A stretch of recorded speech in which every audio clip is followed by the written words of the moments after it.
예, 안녕하십니까. 자, 이번 시간에는 80쪽입니다. 내용상 하자 한번 공부해 보도록 할게요. 자, 내용상 하자는 이제 처분이 그 내용적으로 문제가 있는 거예요. 근데 내용적으로 문제가 있다는 개념이 뭘까요, 여러분들? 그래서 요 개념은 뭐냐면 내용적으로 문제가 있다는 내용은 이렇게 생각하시면 돼요. 일단 법적 근거가 없이 발령이 된 처분. 이게 첫 번째고, 설사 법적 근거를 갖고 발령을 됐는데 그 법에 위반돼서 발령된 처분. 이해되죠? 법적 근거 아예 없어버리거나 아니면 있더라도 그 법대로 아니고 다른 요건대로 그냥 한 거야. 그쵸? 그래서 이 법이 없다, 법적 근거 없이 했다는 걸 이제 법률 유보 원칙에 위반됐다 이렇게 표현하고요. 법령에 위반됐다, 법령에 위반해서 발령을 했다는 건 법률 우위의 원칙에 위반됐다 이렇게 표현하거든요. 이해되시죠? 자, 그래서 기본적으로 이제 법률 유보 원칙부터 한번 볼게요. 자, 법률 유보 원칙은 80쪽 이제 그 가의에 보면은 행정작용은 법적 근거가 있어야 된다. 특히 이제 권력적 침입적 처분은 반드시 법적 근거가 있어야 된다. 요게 예전에 이제 그 학술적으로 학문적으로 정립됐던 내용인데 행정기본법 8조에 명확히 들어갔어요. 그래서 밑줄 그은 부분 한번 볼게요. 국민의 권리를 제한하거나 의무를 부과하는 경우에 이거 어디서 많이 보지 않았습니까? 불이익 처분 같은 그런 거죠. 이제 침입적 처분을 할 때 이렇게 생각하시면 돼요. 그리고 또 그 밖에 국민 생활에 중요한 영향을 미치는 경우에 아주 중요한 사항에 해당할 때 그 예전에 이게 학설이 있어요. 사실은 법률유보원 측의 학설에서 뭐 침해 행정설, 뭐 급부 행정설, 뭐 중요사항 유보설 이런 것들이 있는데 그 중에서 이제 침입적인 것과 중요사항 유보, 그러니까 이 전체적으로 밑줄 그은 건 그 학설 중에 중요사항 유보서를 약간 이제 취했다, 이런 느낌으로 보시면 되는데 중요한 건 아니고요. 아무튼 그래서 이제 법률 유보 원칙을 명문화를 한 겁니다. 그래서 우리가 알아야 될 건 권력적 침입적 작용은 항상 법적 근거가 있어야 된다. 침입적이라는 것 자체가 권력적일 수밖에 없는 거기 때문에 그 같은 그냥 세트라고 생각하시면 돼요. 그래서 음, 이런 것들은 법적 근거가 반드시 있어야 되고 법적 근거 없이 그냥 발령이 됐으면 그것 자체로 그냥 위법한 거예요. 자, 그래서 중요한 거는 그러면 법적 근거가 될 수 있는 건 뭐냐는 거죠. 자, 앞에 책부터 복습을 착실히 하신 분들은 이제부터 이제 효과가 나타나요. 여러분들의 이제 실력이 드디어 나타납니다. 자, 첫 번째 법령 당연히 되죠. 그래서 법률이나 법 자체, 그다음에 법규 명령, 그렇죠? 대통령령, 뭐 총리령, 부령 이런 거, 시행령, 시행규칙. 자, 그다음에 법령 보충적 행정규칙도 법령에 들어있다고 분명히 설명을 드렸잖아요. 그렇죠? 그래서 이런 것들에 근거해서 처분이 발령됐다면 그거는 법적 근거가 있는 거니까 법률 유보 원칙에는 문제가 없는 거예요. 이해되셨죠? 자, 그러면 법에는 없는데 법령은 없는데 행정 규칙에는 그 처분을 할 수 있는 내용이 있다고 쳐볼게요. 그걸 가지고 이제 처분을 한 거야. 근데 그게 국민에게 침입적인 처분인 거야. 이거는 괜찮을까요? 이건 안 되는 거예요. 행정 규칙은 법령이 아니니까. 그렇죠. 법규성이 없기 때문에. 그래서 이거에만 근거해서 침입적인 처분을 발령하면 안 된다. 그렇죠. 그러면 법률 유보 원칙에 위배되는 거예요. 내용상 하자가 있게 되는 거죠.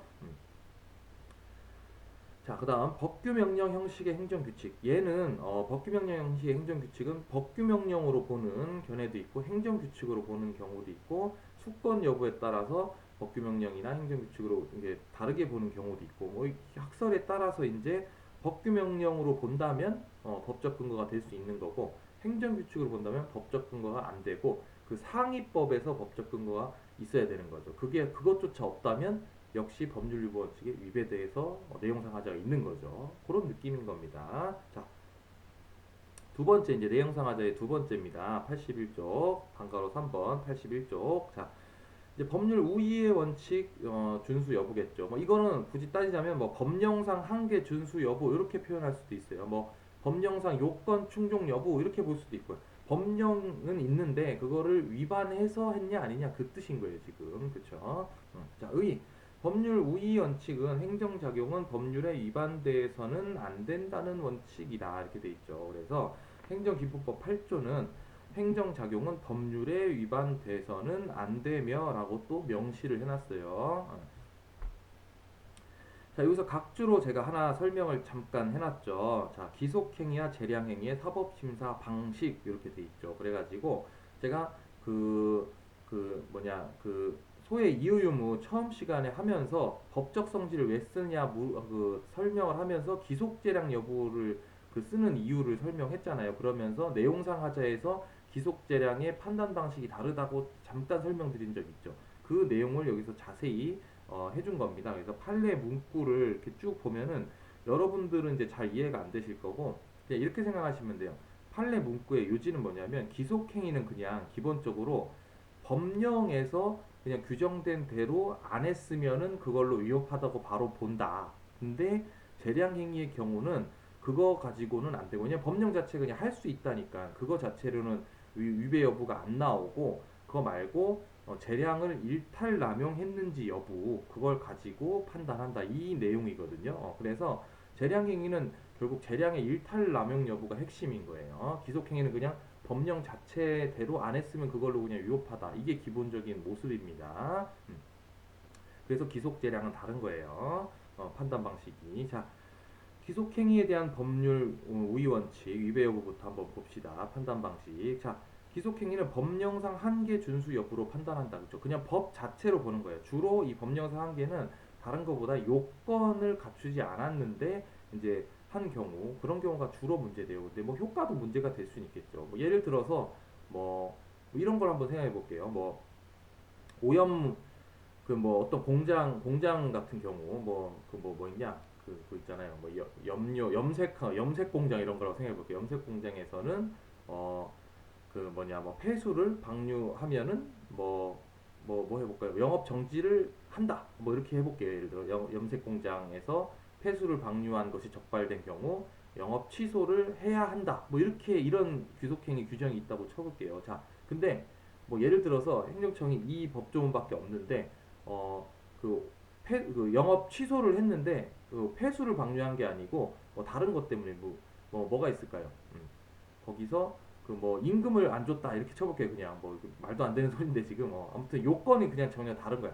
폐수를 방류를 안 했는데도 영업 취소를 했다. 그러면은 요건에 맞지가 않잖아요, 그렇죠? 뭔 얘기인지 아시죠? 어떤 느낌인지.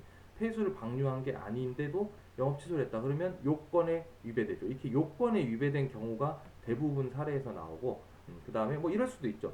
오염 물질을 뭐 방류를 했는데 영업 취소를 뭐 한다 뭐 이렇게 돼 있잖아요. 그렇죠? 뭐 영업 취소라면 좀 비교가 안 되니까 영업 정지를 한다 이렇게 돼야 된다고 쳐볼게요. 규정이 영업 정지를 해야 된다. 근데 폐수를 방류했는데 영업 취소를 내버린 거야. 이거는 이제 효과 부분에서 귀속행위의 그 한계 넘어선 거죠. 법령상 한계를 넘어선 거죠. 그렇죠? 근데 이런 경우는 잘 안 나오고 보통 요건을 위배했는데도 불구하고 요건이 안 맞는데도 불구하고 하는 경우 이런 게 나온다. 그리고 기본적으로 기속행위에 있어서 그 내용상 하자 문제는 사례 문제로 잘 나오지가 않아요. 그냥 기본적으로 다 재량행위로 위주로 나옵니다. 그래서 그냥 어쨌든 요지는 기속행위는 법령 자체를 위반했냐 안 했냐 그걸로 그냥 논의가 사실상 끝난다. 근데 드물게 이제 그 외라고 돼 있죠. 제가 그 외에 이제 신뢰보호 원칙, 부당 결부 금지 원칙, 뭐 권한 남용 금지 원칙 이런 거는 사실 이것도 문제가 될 수 있어요. 이것도 이제 그 재량의 일탈 남용에서 그 판단하는 방식 중에 이제 그 행정의 법원칙 중에 하나인데 이것도 문제는 될 수가 있어요. 근데 그냥 큰 개념에서는 기속행위는 법령 자체만 놓고 본다. 이렇게 드물게 나중에 배울 이제 행정의 법원칙도 문제되는 경우가 있을 수 있긴 한데 드물다. 일단 기본적으로 기속행위가 사례 문제로 위법 여부가 나오는 문제 자체가 아주 드물다. 진짜 뭐 0.1% 될까 말까예요. 그렇게 생각하시면 돼요. 그래서 이건 그냥 개념적으로만 알고 계시면 되고 중요한 건 얘입니다. 81쪽에 밑에 쪽에 이제 밑에서 여섯째 쪽 다 합니다. 다 양가로 다 재량 행위에 대한 판단 방식. 재량 행위에 대한 법률 우위 원칙 어떻게 판단하냐. 예를 숙지하고 계셔야 돼요. 99.9%는 예로 나오는 거예요. 자, 재량 행위는 재량의 일탈 남용 여부로 판단한다 이렇게 돼 있었죠. 자, 재량의 일탈은 뭐냐면 아까 전에 기속행위의 판단 방식하고 여기가 똑같은 개념이라고 생각하시면 돼요. 이 재량의 일탈은 그 법조문에서 주어진 재량 범위 하에서만 해야 되는데 법조문 자체를 위반해서 넘어가 버린 거야. 그렇죠. 예를 들어서 뭐 폐수를 방류하면은 뭐 과징금을 뭐 영업 정지를 30일 이내에 할 수 있다 이렇게 돼 있다 쳐볼게요. 그러면 30일 안쪽으로는 뭐든지 해도 되는 거야. 뭐 29일, 28일 이것도 해도 되고 심지어 안 해도 되고 그쵸. 30일 이내로 할 수 있다니까 그쵸. 할지 안 할지도 맘대로고 이 30일 안에 범위에서라면 며칠 내도 상관없는 거죠. 근데 행정청이 폐수를 방류한 그 공장한테 60일에 영업 정지를 한 거야. 이거가 바로 법령상 한계를 넘어간 거죠. 그쵸? 이게 재량의 일탈인 거예요. 그쵸? 그래서 기속행위랑 여기 부분은 똑같아요. 이런 부분들은 기속행위의 법령상 한계나 재량행위에 있어서 재량의 일탈은 법령상 한계랑 똑같은 개념인 거예요. 그렇게 생각하시면 되고요. 자, 다음 쪽 82쪽 위에서 세 번째 이제 재량의 남용을 봅시다. 자, 재량의 일탈은 사실 별로 나오는 이 드물고요. 재량의 남용이 또 거의 90%를 차지해요. 재량의 일탈 남용 중에서. 자, 남용은 뭐냐면 재량 행사가 법령에서 주어진 내적 한계를 넘어섰다. 이 개념이 참 이해가 안 되죠. 이거는 법령상 자체로 보면은 상관이 없어요. 법령상 자체로는. 법에 위반된 건 없어요. 그건 재량의 일탈이라고 했잖아요. 그렇죠? 그건 문제가 없는데 이런 경우에요. 그러니까 폐수를 방류하면 30일 이내에 영업 정지를 할 수 있다고 돼 있는 건 맞는데 영업 정지를 29일을 딱 했다 쳐볼게요. 그러면 30일 하면 헷갈릴 수 있으니까 29일을 했어. 폐수도 방류한 게 맞아. 그러면 문제 없죠. 지금 그냥 법상으로 일탈 없죠. 문제는 뭐냐면 얘가 폐수를 어 저기 저기 0.1mm 방류한 거야. 극단적으로 비유를 해볼게요. 0.1mm 방류했다는 이유로 29일에 영업 정지를 한 거야. 1mm 했어. 1mm. 이게 조금 이상하지 않습니까? 이게 너무 심한 거 아니에요? 그쵸? 1mm 했다고 그게 1mm가 방류하려고 한 건지도 모르잖아. 그냥 어떻게 하다가 찔끔 나갔을 텐데 그쵸? 이런 것들이 내적 한계를 벗어났다는 거예요. 재량권 내에 그 법령상에서 문제가 없는데, 그쵸? 그래서 크게 문제로 나오는 건 사실 그 이제 B 부분 82쪽 중간쯤에 B 행정의 법원칙 이게 사실 재량의 남용의 거의 99.9%고 아주 드물게 0.1이 사실 오인 부분이 나올 때가 아주 드물게 있어요. 근데 이건 거의 그냥 없다고 생각하시면 되고 사실을 오해한 거야. 그걸 오해한 거야. 예를 들어 폐수를 0.1 했는데 0. 아니 그 뭐야 폐수를 1톤 했다고 오해하거나 이렇게 사실관계 자체를 오해한 경우 이 경우도 이제 재량권의 한계를 넘어간 거죠. 그렇죠? 법상으로는 문제 없어요. 1톤 하든 1mm를 하든 방류하면은 영업정지 30일 이내로 할 수 있다고 돼 있으니까 법상으로 문제가 없잖아요. 그렇죠? 일탈은 없는데 남용이 될 수 있다. 사실 오인을 했을 때. 그 다음에 주로 나오는 게 행정의 법원칙입니다. 여기를 이제 공부를 오늘 충실하게 할 거예요. 자, 행정의 법원칙은 예전에 이제 행정법의 일반 원칙이라고 불렸었어요. 근데 행정법의 일반 원칙은 그 법 규정에 어떻게 나와 있던 원칙이 아니고 그냥 그 학계에서 또는 판례에서 논의가 되면서 그냥 인정됐던 그러니까 불문법상 원리였어요. 불문법상 원칙. 근데 이거를 요번에 행정기본법에서 명시를 했습니다. 그래서 뭐 몇 조 비례 원칙 뭐 또는 뭐고 어쩌고 막 이렇게 다 정해놨거든요. 그래서 이제는 우리가 흔히 언급하던 것들은 이제 불문법상 또는 조리상 원칙이 아니고 행정의 그냥 법원칙이라고 불리는 게 맞아요. 이제 일반 원칙이란 개념 자체가 조리상 불문법상 원칙이란 개념이 들어있는 거거든요. 그래서 이제는 용어를 법원칙이라고 불러야 된다. 행정의 법원칙 또는 뭐 행정기본법상 법원칙 뭐. 근데 이거 자체를 행정법의 일반 원칙이라고 지금도 제목을 잡아도 아주 틀린 말은 아니에요. 왜냐면은 행정법의 일반 원칙을 법원칙으로 담은 거니까. 그래서 내용 자체는 행정법의 일반 원칙이 맞으니까 대신 그걸 이제 명문화 시킨 거니까. 그렇죠. 그래서 혼용해서 쓰는 경우가 아직은 많이 있어요. 그래서 크게 중요한 건 아닌데 이 책은 어디까지나 매뉴얼이라고 했잖아요. 원칙을 가르쳐 주는 거니까 이제는 행정의 법원칙이라고 하는 게 맞다. 그래서 이 행정의 법원칙은 크게 그 행정기본법에 적혀 있는 게 8가지가 있습니다. 그래서 비례원칙, 신뢰보원칙, 실권의 법리, 8개 아니고 7개라고 봐야지. 비례원칙, 신뢰보원칙, 실권의 법리, 부당결부 금지원칙, 그 다음 평등의 원칙, 성실의무원칙, 권한남용 금지원칙까지. 자기구속 원칙은 명문화돼 있지 않아요. 지금도. 요거는 왜 그러냐면 그 평등의 원칙에서 파생된 원칙으로 보거든요. 근데 얘는 명문화를 안 시켰어요. 이번 행정기본법에서 빠져 있고 평등의 원칙은 명문화돼 있어요. 그래서 총 7개가 이 법원칙으로 규정이 돼 있다. 이렇게 생각하시면 됩니다. 그래서 사실은 지금도 이 행정이 법원칙으로 이 B를 묶을 게 아니고 뭐 그냥 행정법의 일반 원칙을 해도 큰 상관은 사실은 없어요. 지금 상태는 자기구속 원칙 같은 게 포섭을 하려면 결국은 또 행정법의 일반 원칙이라고 해야 되고, 그리고 행정법의 일반 원칙이 요거만 있는 게 아니에요. 뭐 엄청 많아 더.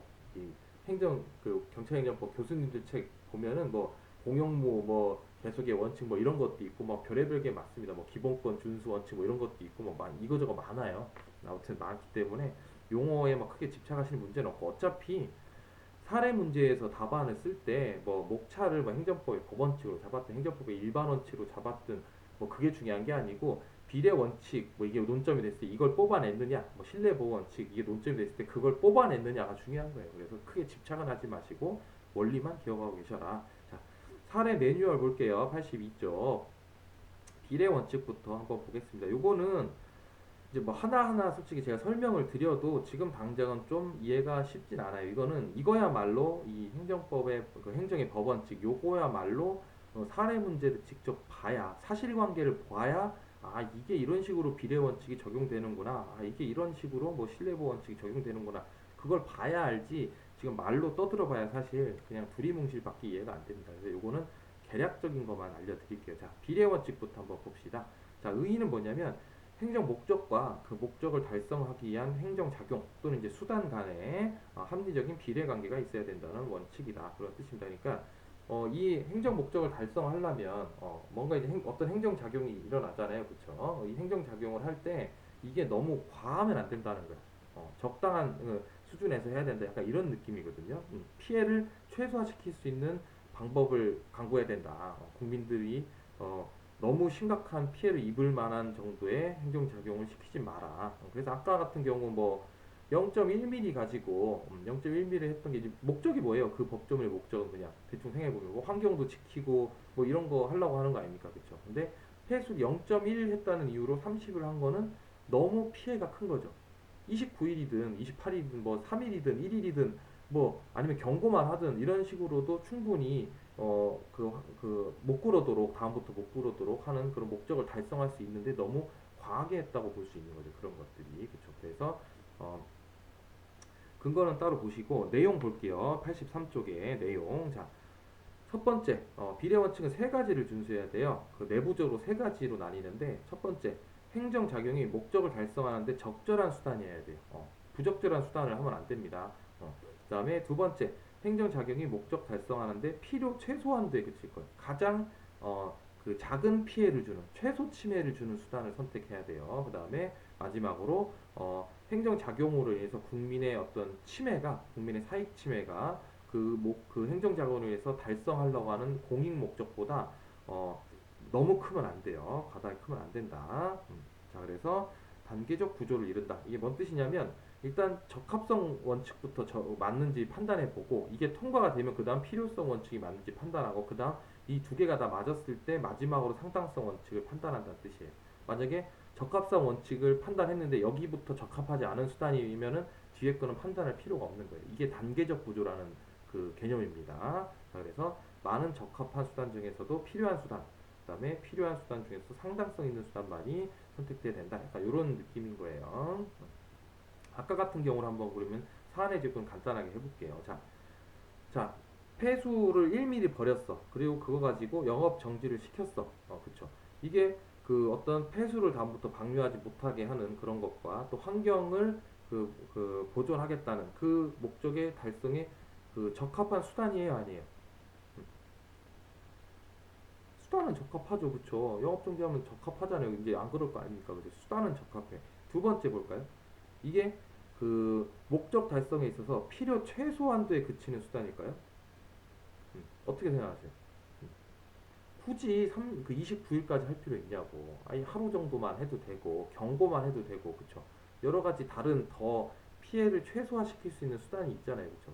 이거는 필요성 원칙에서 좀 문제가 있다고 볼 수 있죠. 그쵸? 그리고 또 설사 필요성 원칙을 위반되지 않았다 치더라도 상당성 원칙에서도 심해. 왜냐면은 이 영업 그 업주, 공장 업주는 어떤 피해를 받죠? 영업 정지를 이제 29일 당하면은 29일 동안 영업을 못 하잖아요. 그렇죠? 그러면 어마어마한 뭐 경제적인 손해를 받겠죠. 그렇죠? 근데 달성하라는 목적은 뭐야? 1mm를 이제 다시는 못하게 하겠다는 뭐 그런 환경적인 그런 거죠. 그렇죠? 그러니까 이거는 어떤 분은 이렇게 생각할 수도 있어요. 아니 단 1mm여도 반드시 준수하게 하는 게 필요하고 공익, 이 환경을 지키는 게 공익이라는 게 얼마나 큰 거냐. 이 사람이 영업 정지로 인해서 받는 그런 그 손해나 이런 거에 비해서 훨씬 환경이 큰 거 아니에요? 이렇게 볼 수도 있겠죠. 그거는 여러분들의 생각 나름이에요. 그래서 이 비례 원칙은 정답이 있는 게 아니에요. 따지는 것. 이게 결론이 뭐로 나는 건 정답이 잘 안 나와요. 어떤 사람은 비례 원칙이 위반된다고 보는 사람도 있을 수 있고 똑같은 사안을 어떤 사람은 위배되지 않는다고 볼 수 있는 여지가 가장 많은 게 얘예요. 비례 원칙. 대신 논거만 정확하면 돼요. 논거만 정확하면. 이런 것들이 이제 사안에 적용하면서 많이 연습을 해야 되고 이거를 잘 모르시면은 이제 자꾸 답안을 외우려고 하는 거야. 뭐 요런 사실관계 나왔을 때 비례원칙이 책에서 위반된다고 썼으니까 나도 위반된다고 이걸 딸딸 외우려고 하는 거야. 그 논거를 전혀 그럴 필요가 없어요. 그러니까 양이 많아지죠. 공부할 양이. 외울 수 있는 게 아니라니까 이거는. 그때그때 즉흥적인 여러분들의 사고방식이 필요해요. 사안의 적용은. 사실관계가 바뀌니까 조금씩. 이해되시죠? 외우시면 안 돼요. 이건 객관식이 아닙니다. 뭐 무슨 단어, 사실관계 무슨 단어 나오면 비례원칙은 이렇게 쓰고 이거 아니에요. 사실관계는 바뀌어 있습니다. 자, 그래서 길게 쓸 경우는 이렇게 해놓고 짧게 쓸 경우도 간단하게 정리해놨어요. 자, 신뢰보호 원칙 넘어갈게요. 83쪽 로마자 3번입니다. 자, 신뢰보호 원칙.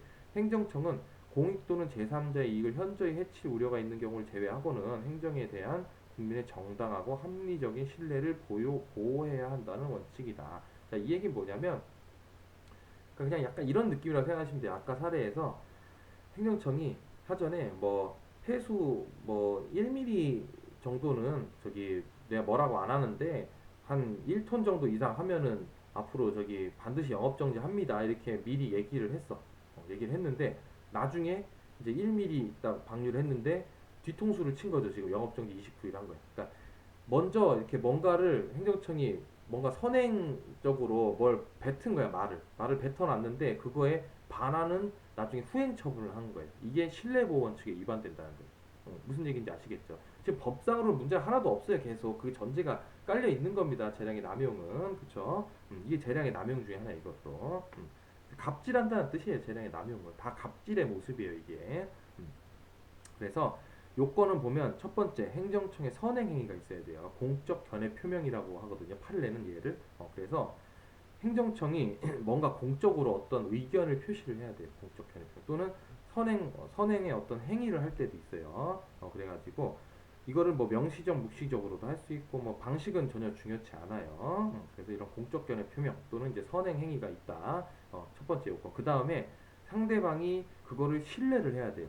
상대방이 신뢰를 했다. 그래가지고 상대방 신뢰에 귀책 사유가 없어야 됩니다. 보호 가치 있는 신뢰여야 돼요. 이게 무슨 얘기냐면 행정청이 선행 행위를 함에 있어서 상대방이 그거를 속여가지고 그거에 속아서 상대 그 행정청이 선행 행위를 하면 안 돼요. 그러니까 이런 거예요. 예를 들어서 영업 허가를 신청을 한 거야. 그래가지고 행정청이 영업 허가를 이제 수리를 해줬어. 그래갖고 허가를 내줬단 말이에요. 그쵸?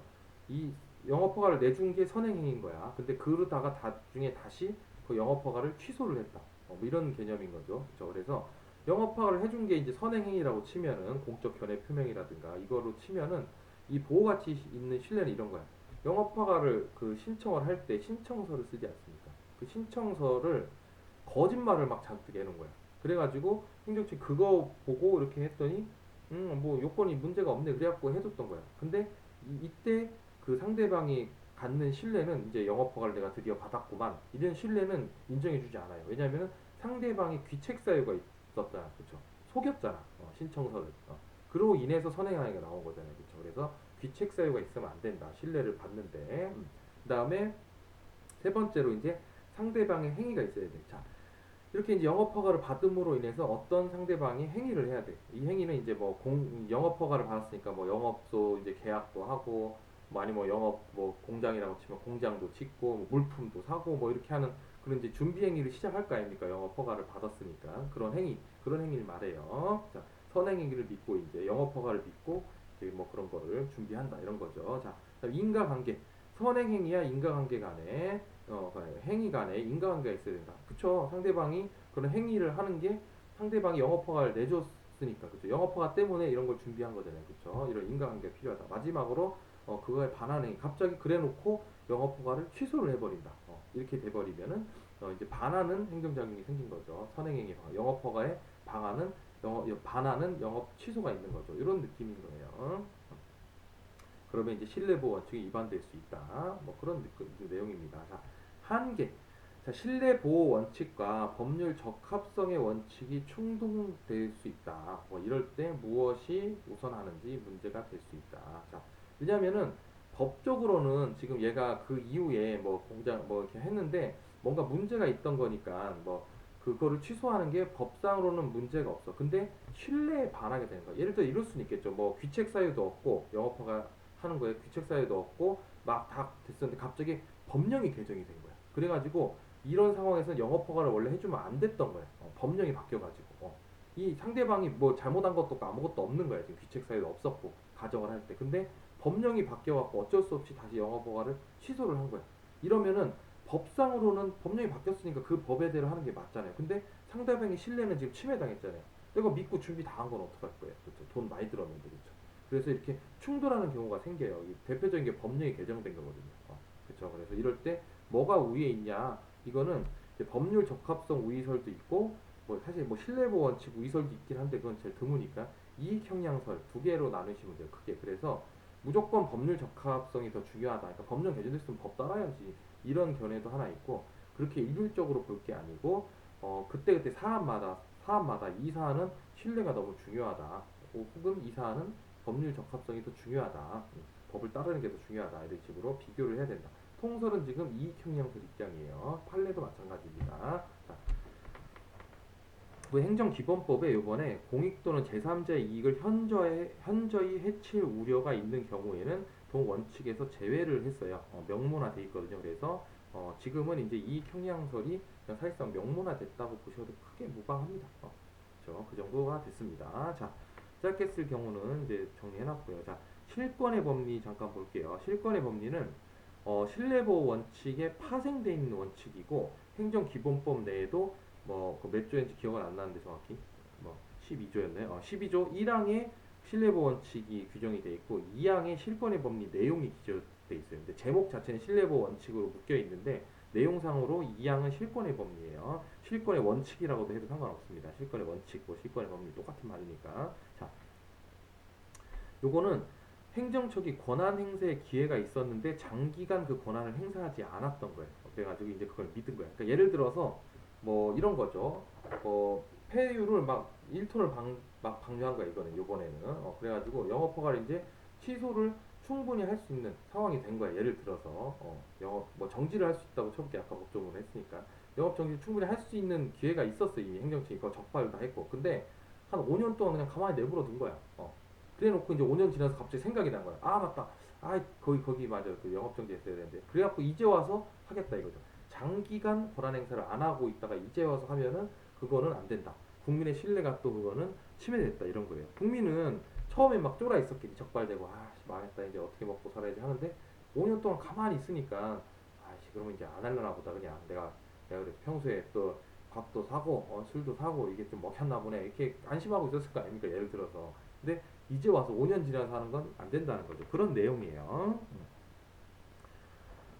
그래서 이건 신뢰보호 원칙과 조금 내용이 다르잖아요. 그렇죠? 신뢰보호 원칙은 공적 견해 표명이 있고 그게 반하는 후행 처분이 있고 뭐 이런 내용인데 얘는 그게 아니고 그냥 장기간 방치하고 있는 거예요. 그 상황을. 그런 차이가 있습니다. 어쨌든 신뢰가 침해된다는 큰 틀에서 똑같기 때문에 같은 조문 안에 묶어 놓은 거예요. 자, 부당결부 금지 원칙 볼게요. 자, 행정청은 행정작용을 할 때 상대방한테 실질적 관련이 없는 의무를 부과해서는 안 된다. 요거는 대표적으로 부관부 행정행위가 문제가 가장 많이 돼요. 그래서 행정행위를 하면서 어떤 이제 부관을 붙일 때 이 부관이 전혀 그 본 행정행위, 주된 행정행위하고 아무 관련성이 없는 거를 붙이면 안 된다. 대표적인 사례가 많이 나오는 게 이런 거예요. 뭐 예를 들어서 뭐 건축 허가를 내주는 대신 네가 갖고 있는 저기 다른 토지를 나한테 기부 체납해. 뭐 이런 거. 그렇죠? 전혀 실질적 관련이 없잖아요. 건축을 하는데 왜 얘가 갖고 있는 다른 땅을 왜 달라 그래. 그렇죠? 그렇죠. 이건 날강도 아닙니까? 어떻게 보면. 그래서 이렇게 실질적 관련성이 없는 의무를 부과하는 거 이런 것들이 대표적으로 이제 부당 결부 금지 원칙에 반하는 내용이 된다 그런 겁니다. 음. 그래서 뭐 요건을 한번 읽어보시면 별거 아닐 거예요. 읽어보시고 평등의 원칙 볼게요. 자, 평등의 원칙은 쉬워요. 그냥 행정청이 합리적 이유 없이 국민을 차별하면 안 된다 이거예요. 예를 들어서 어떤 사람한테는 똑같은 사안인데 영업 정지시키고 어떤 사람한테 똑같은 사안인데 영업 취소시키면 안 된다는 거죠. 법조문에는 요런 사안에서는 영업 정지 또는 취소할 수 있다. 규정상의 문제가 없다니까. 근데 합리적인 이유가 없이 왜 얘는 똑같은 걸 했는데 행위를 똑같은 행위했는데 왜 얘는 영업 정지고 왜 얘는 영업 취소해요? 그죠? 이런 게 바로 평등의 원칙에 위배되는 거예요. 어떤 느낌인지 아시겠죠? 그런 내용이고 그 평등의 원칙이 이제 헌법상의 원칙인데 이게 행정법으로 넣어보면은 자기 구속 원칙이라는 걸로 좀 더 구체화돼요. 구체화된다는 건 요건이 좀 더 까다롭게 아주 세분화된다는 얘기죠. 그래서 얘도 평등의 원칙하고 내용은 비스무리한데 좀 더 명확하게 요건들이 있어요. 자, 그래서 요건부터 볼게요. 85쪽 자기구속 원칙 그 밑에서 여덟 번째 쪽 요건. 자, 재량 행위의 영역일 것. 첫 번째, 재량 행위의 영역에서만 그 자기구속 원칙은 문제됩니다. 자, 두 번째, 동일 상황에서 동일한 법 적용인 경우일 것. 그러니까 똑같은 상황이어야 돼. 상황이. 다른 상황에서 다른 처분을 했다는 건 문제가 없는 거예요. 똑같은 상황이어야 돼. 똑같은 상황. 자, 그 다음에 선례가 있을 것. 자, 요거는 사전에 이렇게 했었던 게 있었는데 그게 반해야 되는 거냐 아니면 사전에 뭐 했던 안 뜻 최초로 하는 거였어도 이게 자기구속 원칙 위배될 수 있느냐 이런 뜻이에요.